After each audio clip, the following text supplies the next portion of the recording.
Hello বন্ধুরা, তোমরা সবাই কেমন আছো? আমি তো খুবই ভালো আছি। তো অনেক দিন পর একটা নতুন ব্লগ নিয়ে তোমাদের সামনে হাজির হলাম। তো আজকে যাচ্ছিলাম, আজকে ছিল সানডে, তো সবারই ছুটি ছিল, সেই জন্য আমরা বেরিয়ে পড়লাম মায়াপুরের উদ্দেশ্যে। আর মায়াপুর যেতে কার না ভালো লাগে, আমার তো খুবই ভালো লাগে। দেখো, আমার দুই মা, মামি, বাবা, আমার কাকা, মানে কাকা শ্বশুর, আমার ছেলে, সবাই মিলে বেরিয়ে পড়েছি মায়াপুরের উদ্দেশ্যে। ঠিক আছে, তো এখন ওই মোটামুটি 10টা মতো বাজে, তখন আমরা বেরিয়েছিলাম। তো যাচ্ছি, যাওয়ার পথে পথে অনেক কিছুই ঘটেছে, তোমাদের সাথে সবই শেয়ার করব, চলো দেখতে থাকো। আর মানে ঘুরতে যেতে কারই না ভালো লাগে বলো, আমার তো খুবই ভালো লাগে। তো সেই জন্যই বেরিয়ে পড়েছি ঘোরার উদ্দেশ্যে। আর ছুটি তো সেমন হয় না, কারণ আমার শাশুড়ি মারও ছুটি হয় না, আর বাবা যেহেতু একটা ব্যবসা করে, তো ওনারও সেরকম ছুটি হয় না। সেই জন্য আজকে একজন মারা গেছিলো বলে দোকান বন্ধ ছিল, ওই জন্য বাবাও বললো চলো ঘুরে আসি।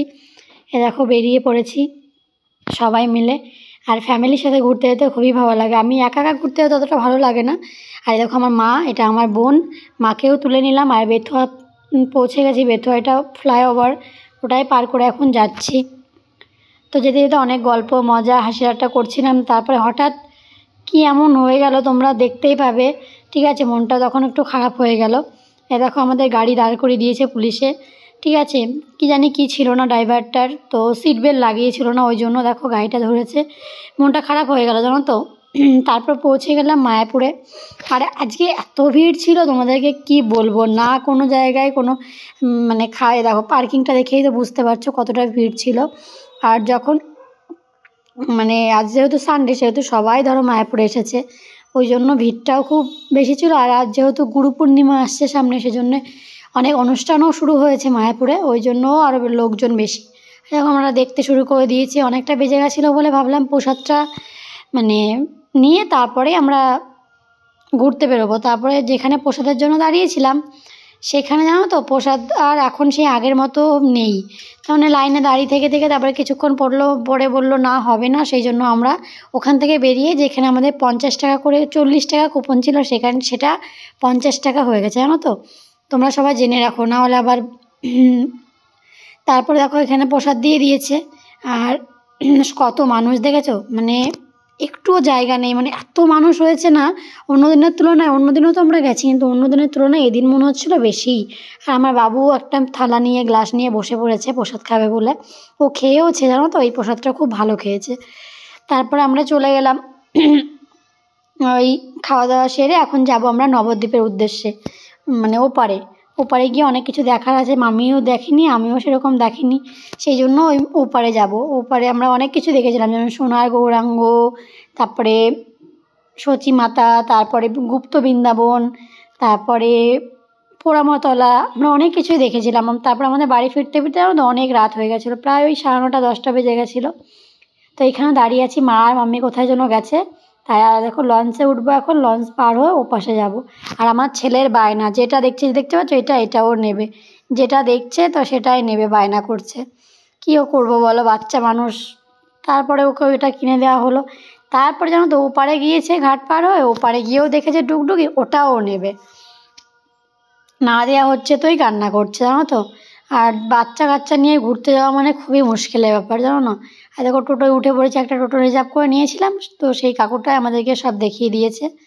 তো এই দেখো চলে এসেছি। এখন এটা গুপ্ত বৃন্দাবনে যাব আমরা, 5 টাকা করে টিকিট নিয়েছিল। তো ভেতরটা খুবই সুন্দর ছিল, তোমরা যদি আসতে পারো, যাদের বাড়ি অনেক দূরে, একবার মায়াপুর আর নবদ্বীপ দর্শন করে যেও অন্তত, খুব ভালো লাগবে দেখবে। আর মনটাও শান্ত হয়ে যাবে, যত তোমার মনের মধ্যে মানে ক্লান্তি থাকবে সেগুলোও দূর হয়ে যাবে। দেখো এখানে টিকিট কাটছিল মা আর মামি মিলে। আর দেখো আমরা বৃন্দাবনের মধ্যে ঢুকছি, আর এত সুন্দর দৃশ্যগুলো, মানে যা হয়েছে সেই সব দৃশ্য তুলে ধরেছে এখানে। দেখো আমার তো খুবই ভালো লাগছিল, মনে হচ্ছিল যে না থেকেই যায়, কিন্তু সেটা তো আর সম্ভব নয়। দূরে বাড়ি হলে থাকা হতো, কিন্তু আমাদের বাড়িতে অনেকটাই, মানে মায়াপুর থেকে কাছেই বলতে পারো, 1 ঘন্টা মতো লাগে। আর এই দেখো এটা হলো গৌর নিতাই। তারপর আমরা চলে আসলাম মায়াপুর, মানে নবদ্বীপ থেকে মায়াপুর চলে আসলাম। এখন এই সন্ধ্যা হয়ে গেছে, সন্ধ্যা হয়তোটা দেখবো, দেখে আমরা বাড়ি যাবো জানো তো। আর দেখো বাবু দেখো কি দুষ্টুমি করছে, মানে ওর দুষ্টুমি আর ছাড়ে না জানো তো, মানে এত দুষ্টুমি করে। এদিকে চলে যাচ্ছে। আর মেন হলো টোটোই ও কী যে পেয়েছে, টোটোতেই ও উঠবে। আর কোনো চারিদিকে দেখো সন্ধ্যার সময় কত লোক সন্ধ্যা হতে দেখবে বলে দাঁড়িয়েছিল, সেটা তো তোমাদের তো দেখাতে পারলাম না, কারণ ওখানে ক্যামেরা অ্যালাউ নেই। তারপরে দেখো এখানে একটা মেলা মতো বসেছিল, তো সেখানে আমি একটু ঘুরে ঘুরে দেখছিলাম, অনেক কিছুই ছিল কিন্তু কেনাকাটা আর কিছু করিনি। তো দেখে শুনে সন্ধ্যা আরতিটা দেখে আমরা বাড়ি চলে এসেছিলাম, জানো তো, আর কিছুই করিনি সেরকম। আর তোমাদের যদি আমার এই ব্লগটা ভালো লাগে একটা লাইক কমেন্ট শেয়ার আর পেজটাকে ফলো করে দিও।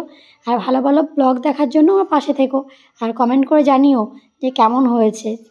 ঠিক আছে, চলো আজকের মতো টাটা, দেখা হবে আবার নতুন একটা ভিডিওর সাথে। ততক্ষণে তোমরা ভালো থেকো, সুস্থ থেকো। আর বড়দের প্রণাম, ছোটোদের আমার ভালোবাসা নিয়ে ব্লগটা শেষ করলাম।